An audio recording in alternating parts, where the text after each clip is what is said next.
तो किसान भाइयों, अपनी सरसों को पाले से ठंड से कैसे बचाया जाए जिससे फसल हमारी शानदार और जानदार हो।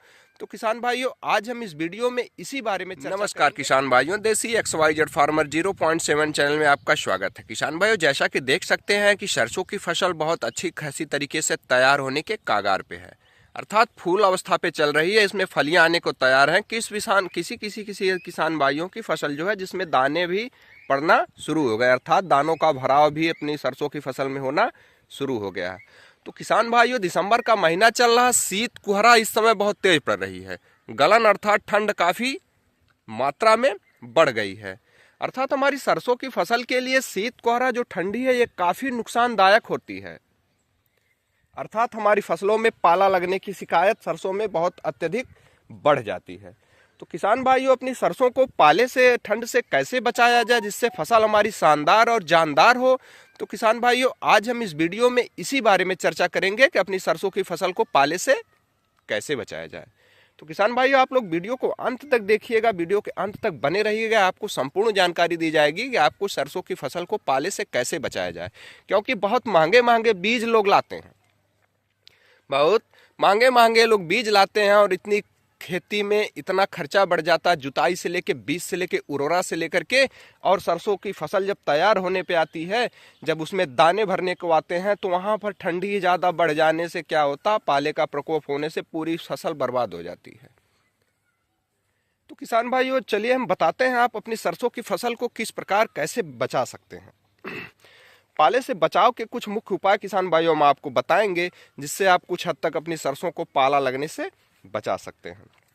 सर्वप्रथम किसान भाइयों, अगर आप दूसरी सिंचाई नहीं किए हैं तो दूसरी सिंचाई कर सकते हैं। जो किसान भाई दूसरी सिंचाई भी कर चुके हैं, उनको पाले की आशंका होने पर सुबह के समय आपको ध्यान देना है कि सिंचाई जो आपको करनी भी है, पाले की आशंका होने पर सुबह के समय खेत में हल्की सिंचाई कर दें, जिससे आप देखेंगे मिट्टी जो अंदर से होता है, मिट्टी की जो तासीर अंदर होती है वो गर्म रहेगी, जिससे स्वाभाविक सी बात है पाले का असर कम होगा। जब गर्म रहेगी तो पाले का असर कम होगा, या होगा भी तो थोड़ा बहुत देखने को मिलेगा।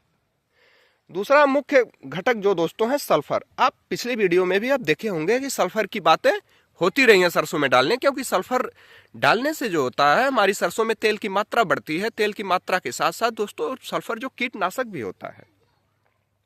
तो दोस्तों सल्फर आप 80% का छिड़काव जो है 2 से 3 ग्राम प्रति लीटर पानी में घोलकर स्प्रे कर सकते हैं। यह जो है पौधे का तापमान बढ़ाकर पाले से बचाता है और फफूंदनाशक का भी कार्य करता है। अगला स्टेप है दोस्तों जैसो थायो यूरिया। एक आती है थायो यूरिया, जो 0.1% थायो यूरिया का छिड़काव भी फसल की सहनशीलता को बढ़ाता है, जिससे ठंडी और पाला लगने की संभावना काफी कम होती है। दूसरा स्टेप दोस्तों है गंधक का अम्ल। 0.1% तन गंधक के अम्ल का छिड़काव आप कर सकते हैं। और एक उपाय दोस्तों घरेलू उपाय है, जिसे आप फ्री का उपाय बता सकते हैं। जैसे दोस्तों अपने सरसों को पालों को बचाने के लिए, अगर खेत आपका थोड़ा छोटा है, छोटे हिस्से में आप लगा रखे हैं, उसमें भी पाले की संभावना ज्यादा है, तो आप क्या कर सकते हैं, खेत के चारों तरफ घास भूस, मतलब कहीं कहीं घास भूस होता है, घास भूस को क्या इकट्ठा करके आप जला दें, जिससे आपकी फसल में धुआं जाएगा। धुआं जाने से भी क्या होगा, आपकी फसल पाले से काफी हद तक बची रहेगी और गर्म रहेगी।